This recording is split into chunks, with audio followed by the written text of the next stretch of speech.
Mani sauc Jānis Udrs, neatkarīgs žurnālists. Un man ļoti iespaidoši Pēterkunga teiktais un vienkārši retorisks jautājums, jo nav kam prasīt, kāpēc šeit nepiedalās vai ministrs vai kāds ļoti augsts ministrijas ierēdnis, kas paust ministrijas viedokli, jo tas faktiski ir apvainojums šeit esošiem pedagogiem, arī žurnālistiem. Jo, ko viņi teiks Latvijas sabiedrībai, ministra viedoklis nav, vai viņam kas slēpjams, vai kaut ko ministrija nepasaka.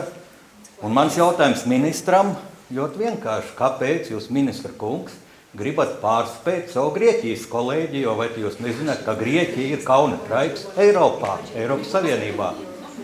Paldies, ministra kungs, par atbildi.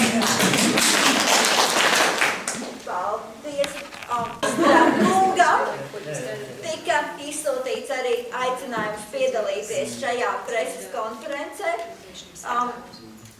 Bet viņš bija aizņemts. Pats personiski uzrakstīja e-pastu ar aicinājumu Izglītības un zinātnes ministram Robertam Ķīlim tikties arī klātienē 1-1 ar Eiropas Izglītības apgādu asociācijas direktoru.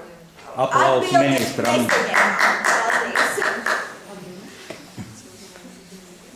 So, Preben, maybe you should comment. Yeah. Well, thank you for your nice word. I have the translation that is a bit delayed.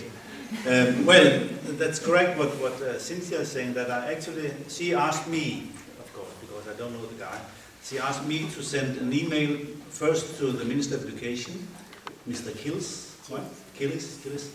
and then to the chief of the Competition Council, Mrs. Abrama.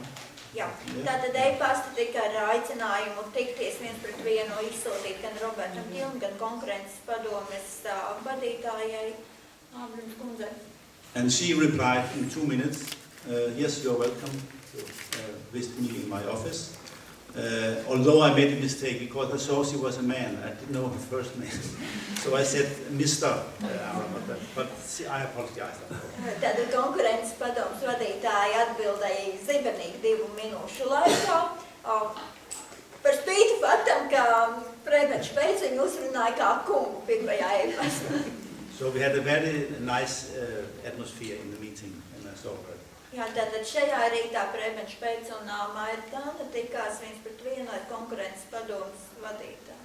And actually there, this morning, 9 o'clock, I had Maira Tāna with me, and we had a very good conversation about approval systems and abolishing approval systems. Tātad šī rīta tikšanās bija ļoti veiksmīga, un viņi galvenokārt runāja par to, par mācību grāmatu apstiprināšanas sistēmas atcelšanu.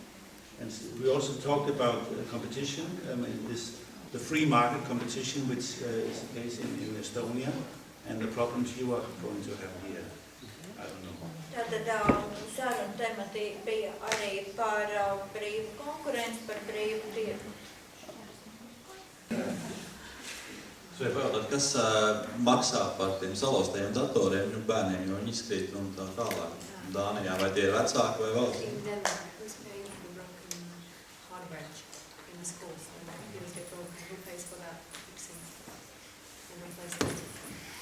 It depends on how it breaks. Tātad viss atkarīgs no tā, kā tad tā ierīce saplīst. If it's clear, 100% clear that the pupil has destroyed it on purpose, then she has to replace it.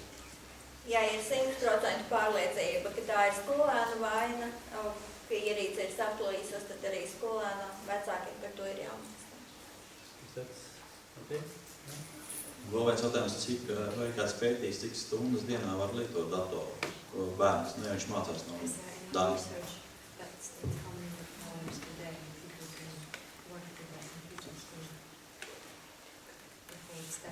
No veselības, no pēc. Yeah, I know what you mean. Yeah. I can't quote research on that. I'm sorry.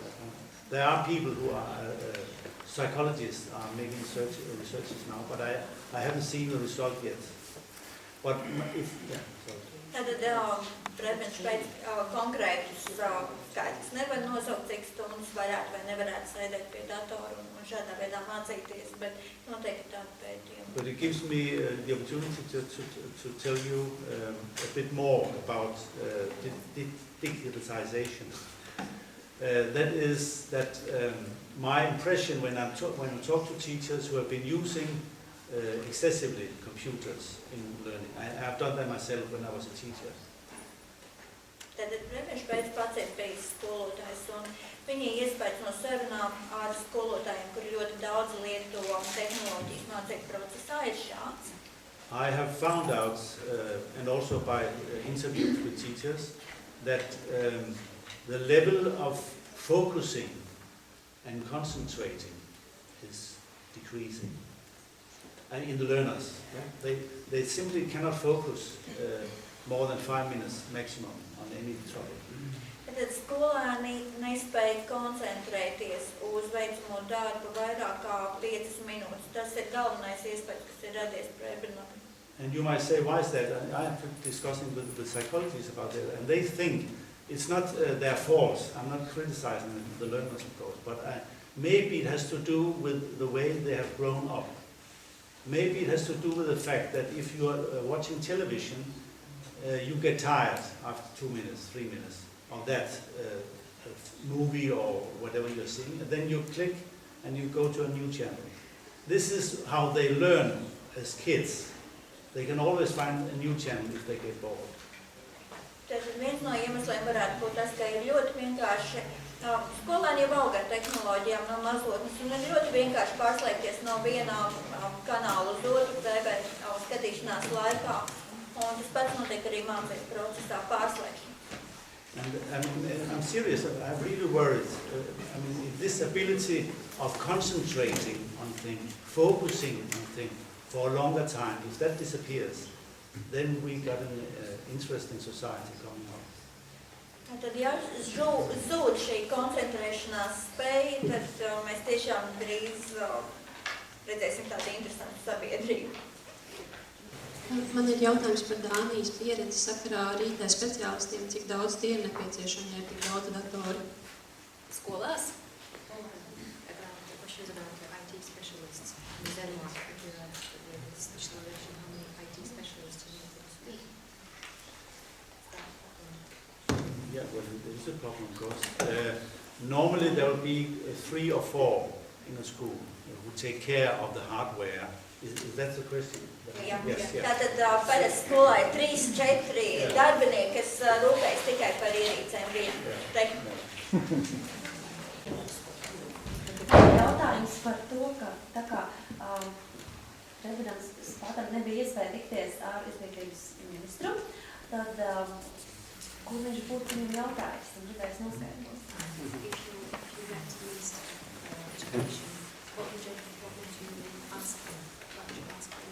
Your minister. Since you had no opportunity to meet them. I will ask if all the rumors I hear are true. Tātad viņš būtu jautājis, vai visas tās baumas, ko viņš ir dzirdējis, ir arī patiesība. And if that's the case, I would need more than 1 day to talk with him. Jā, un ja tā ir patiesība, tad viņam noteikti būtu bijis vajadzīgs vairāk nekā 1 dienu, lai diskutētu. One of the many rumors, you have heard more obviously, but one that really shocked me was a quotation I got this morning from Cynthia from a newspaper. What is it? Is this a journal? No, anyway. It says, if I understand correctly, that there are plans that the ministry will take over production of formulation and production of textbooks. They have this very, very interesting division between, on one hand, the content, and on the other hand, the publishing or the printing process, which I don't know. This is unique. I never heard about this. But the point is, if that is the case, if they want to invite some pedagogical experts probably to reformulate the curriculum, and now I'm talking too much, sorry. Tātad šajā rītā mēs runājām par rakstu, kas tika ievietot C klasē vakardien, ko diskusijas sākumā arī nolasīja šo teikumu Vija Kilbluka. par to, ka oktobrī tiek plānots, varbūt varētu vēlreiz nolasīt to teikumu tieši. Būs grozījumi par noteikumiem par kārtību, kādā valsts organizē finansē mācību līdzekļu izdošanu un iekārtu. Jā, tad mēs diskutējām par šo te ierosinājumu, par šo, kas jau ir publicēts, tā kā publiski pieejamu apgalvojumu. Un Prebens saka, ka tas ir unikāls gadījums Eiropā, kad saturs tiek kaut kādā veidā nodalīts no izdevniecības, no izdevēja darbības. So the journalist there was right. You're getting close to Greece. Tad mēs ļoti tuvojamies Grieķijas situācijai. Man arī ir jautājums par Dānijas pieredzi, bet par to saturu, kas ir elektroniskais digitālais saturs. Kas to lielākoties rada? Tā ir izdevēji, vai tie ir paši skolotāji, vai valsts nodrošina kaut kādus materiālus?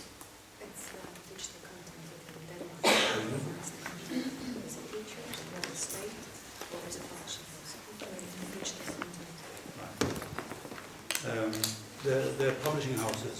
Oh, is it okay? It's okay. It's working now. Yeah, thank you. The publishing houses in Denmark produce the software and the application for the user.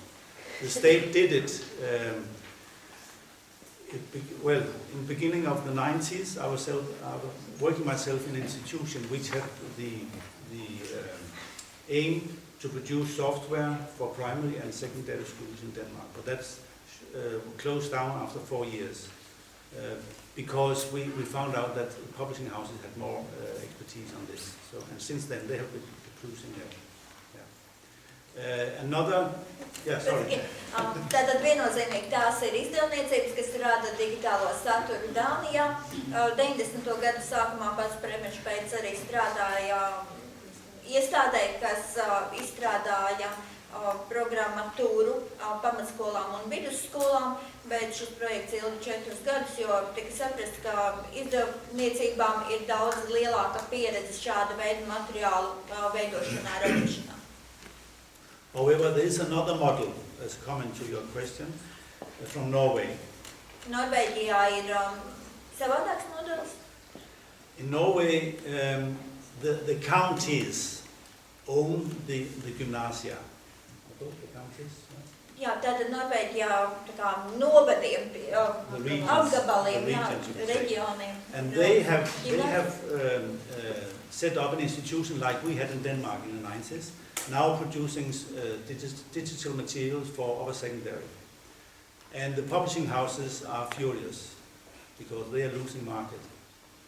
Tātad šeit vidusskolas līmenim valsts rada materiālus un izdevniecības ar to ir neapmierinātas. Jautājums, bet es gribu spēt kungam vienkārši uz repliku. Ministra nāk un iet, bet vai tādēļ grāmatas neiznāk. Viņas iznāk kopš Gutenberga laikiem un iznāk vēl daudz un dikti. Bet jautājums Kilbolkas kundzei. Es skatos informatīvo materiālu, kas ir ņemts no tātad 3 valstu, 3 dažādu apgādu mājaslapām. Un es skatos, ka zvaigznai ABC ir vislētākās grāmatas, pie tam starpība ir diezgan liela, kā jums tas izdodas un kāpēc varbūt vajag vēl dārga. Mums nav dārga. Paldies. Vispār Latvijā visiem izdevējiem ir lētākas grāmatas nekā tas ir kaimiņu valstī, bet šo situāciju nosaka tas, ka grāmatas lielā mērā un arī darba burtnīcas ir jāpērk vecākiem. Un tik tiešām izdodot pirmās grāmatu tirāžas, mēs nevaram cenā iekļaut reālās izmaksas. Labi, ja pirmajā tirāžā, kas, piemēram, krāsainai mācību grāmatā ir no 3 līdz 5,000 gadās labu cerību tirāža, mēs varam iekļaut tikai papīra un drukas, varbūt nedaudz autora honorāra to vērtību. Mēs ceram, ka šīm grāmatām būs piedrukas, ka tās ieies apritē un tur būs vairākus gadus, un tad 3 līdz 4 gadu laikā tik tiešām tās atmaksāsies. Un vēl ir arī darba burtnīcas, un šajā mācību komplektā būtībā darba burtnīcas, kuras tik tiešām tiek katru gadu pirktas, arī ir tās, kas ļauj tiem mācību materiāliem būt tik lētiem. Turklāt arī darba burtnīcas Latvijā ir lētākas nekā kaimiņu valstīs. Ja vidēji darba burtnīca kaimiņu valstīs ir 3 eiro, tad Latvijā šī cena ir zemāka vismaz par 20–30%. Bet man ir arī jautājums tad Prēbenam Spātam. Tā kā galvenais tas, pret ko cīnīties, vairāku gadu garumā ir bijušas darba burtnīcas, un darba burtnīcas pat lielā mērā ir tikušas aizliegtas kā bērnu attīstību kavējošas, un tās, tā nemaz skolas vairs nedrīkst iegādāties vai likt vecākiem iegādāties. Kā tad ir ar darba burtnīcām? Vēl izdevējiem tiek pārmests, ka izdevēji tie, kur ir izdomājuši Latvijā izdomājuši darba burtnīcas, lai liktu vecākiem maksāt un tādējādi iedzīvotos.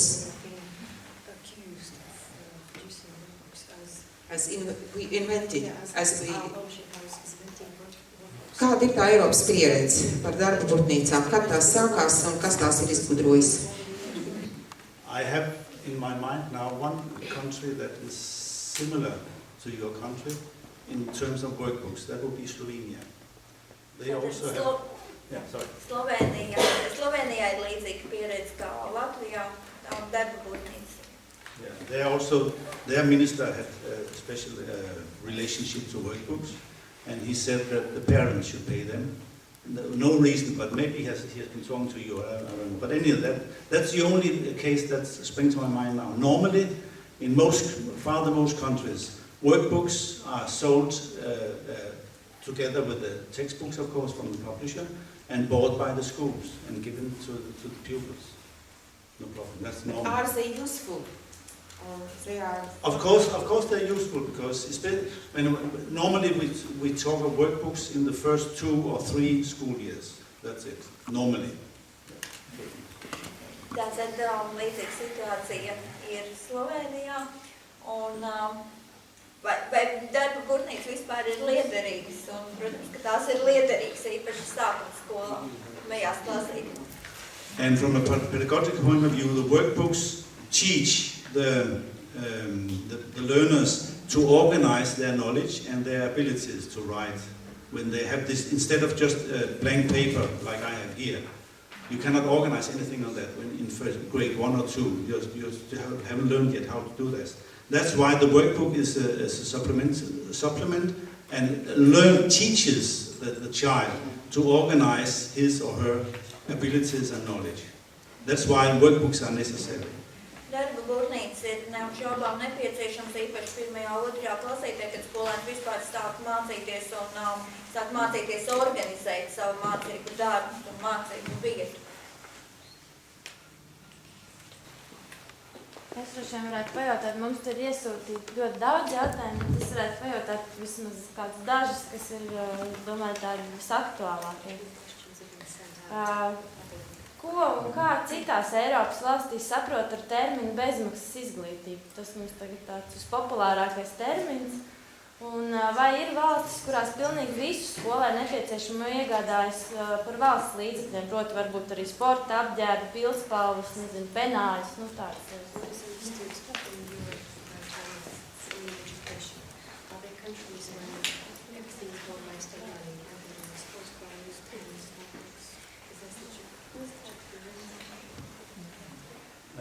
My experience is that free education means that the tools of education, and that are the books or the digital material, are free available for the learners, not the pencils, for example. Pencil is something you get as a birthday gift before you start in school, and you keep those pencils for 10 years. Tātad ar bezmaksas izglītību parasti tiek saprastas tikai un vienīgi mācību grāmatas, mācību līdzekļi, nevis pilspalvas zīmuļi, kurus bērns saņem kā dzimšanas dienas dāvanu. Es vēl varētu pajautāt, no pieredzes, vai ir kādas vēl valstis Eiropā, kur līdzīgi kā Latvijā, ka mums ir tik maza tā naudas summa, kur arī tik daudz ir vecākiem jāiegādājas pašiem.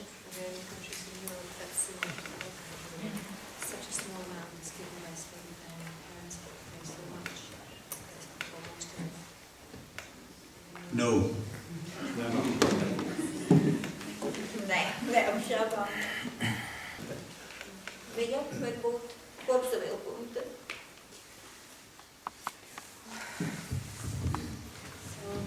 Paldies tiešām visiem, kas ir atnākuši uz preses konferenci, un paldies Prebenam Štāta kungam, Mairai no Igaunijas. Es domāju, ka vēl pēc konferences jums varētu arī būt jautājumi viņiem, jo gan Maira ir ļoti ilgi izdevēja darbībā un arī Eiropas šajā asociācijā darbojas. Un Prebenam Štāta kungam ir liela pieredze arī darbā ar Briseles dažādām organizācijām, īpaši digitalizācijas jomā. Tā kā vēl jūs varat arī uzdot savus jautājumus. Un, es varu izteikt arī pateicību Eiropas izglītības apgādu asociācijai par atbalstu mums šajā situācijā, un es ceru arī uz turpmāku atbalstu. Katrā ziņā es ceru, mēs ceram, ka šī informācija par situāciju Latvijā būs pieejama visiem Eiropā. Mēs arī lūgsim atbalstu plašu un centīsimies panākt kaut kādu dialogu tomēr ar izglītības un zinātnes ministrijas atbildīgajām personām, ar ministru, lai saprastu, kur mēs virzamies un kāda būs sabiedrības un izdevēju līdzdalība šajā virzībā. Pat kā man bija intervija, kur man uzdeva jautājumu, ka ministrs apgalvo, ka izdevēju cīņa ir cīņa par papīra grāmatām, ka izdevēji nav pietiekami progresīvi. Es gribu teikt, ka tā nav taisnība. Jau 2 gadus gan Zvaigzne, gan Lielvārds veido digitālos materiālus, un arī izdevniecība Raka saka, ka tajā brīdī, kad būs skaidrs, ar kādām platformām strādās skola, viņiem būs digitālie materiāli. Tā nav taisnība, tie ir meli. Taisnība ir tāda, ka mums tiek liekts piedalīties šajā digitālo materiālu veidošanā. Nolikā ir noslēdzies konkurss par 300,000 latu digitālajiem materiāliem. Mūsu izdevniecībai tur nav nekādu iespēju ar saviem speciālistiem un zināšanām piedalīties skolu digitalizācijā. Man šī konkursa uzvarētāji šeit ir saraksts. Ja kāds vēlas, to var iegūt un var redzēt, ka šis konkurss ir tāds, ka nav ievēroti nolikuma noteikumi, kas starp uzvarētājiem ir tādi, kuri nemaz pēc konkursa nolikuma nevarēja uzvarēt. Tātad ir domes, kas ir uzvarējuši, tagad ir noteikts, ka tām jābūt biedrībām vai izglītības iestādēm, un ir arī uzvarējuši materiāli, kuri neatbilst nosacījumam, ka materiāliem jābūt ir universāliem. Tad ir tādi materiāli, kur nemaz nav domāti skolas mācību procesam. Mēs redzam ļoti lielu voluntaritāti, nerēķināšanos, neatbildēšanu. Principā ar nozari nenotiek dialogs, un nozari tiek atstumta, tā teikt, izmesta aiz borta. Tāds ir kopsavilkums. Bet mēs esam Eiropā, un mēs ceram, ka mēs tur arī iedarēsimies turpmāk.